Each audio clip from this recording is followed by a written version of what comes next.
Bonjour à tous, au sommaire, la surprise Ferrari du salon de Francfort, voici la Portofino. On parle aussi des ventes aux enchères records de Pebble Beach 2017 et de Ken Block de retour au volant de sa Ford Fiesta pour une session de Terracana.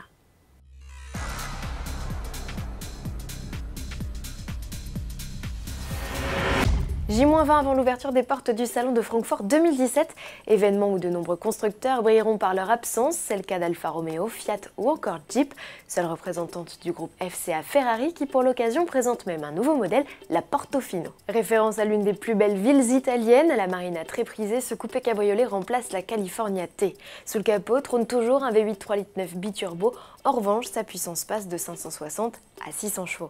Un poil plus grande que sa devancière, la Portofino est aussi plus légère, Ferrari ne précise pas de chiffres pour autant. Elle hérite d'une direction à assistance électrique comme sur la 812, une nouveauté, et d'un différentiel électronique ainsi que d'une suspension optimisée. Tous ces éléments contribuent à améliorer d'un dixième l'exercice du 0 à 100 avec un chrono de 3 secondes 5. Côté look, la nouvelle venue se veut plus bestiale. À bord, un nouvel écran tactile de 10,2 pouces fait son apparition et les sièges héritent d'un nouveau design pour maximiser l'espace aux places arrière, car oui, elle bénéficie toujours de 2 strapontins. Direction à présent la côte ouest des États-Unis où s'est tenu les 19 et 20 août dernier le célèbre concours d'élégance de Pebble Beach, événement au cours duquel ont également été organisées 3 grosses ventes aux enchères, aussi enivrant que les lots passés sous le marteau des commissaires-priseurs, la somme totale récoltée en un week-end seulement, environ 270 millions d'euros. Exorbitant oui, mais c'est 6% de moins que l'an passé.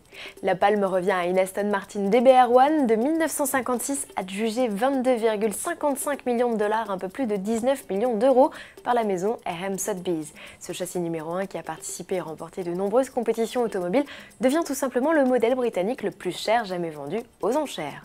Autre exploit, celui d'une McLaren F1.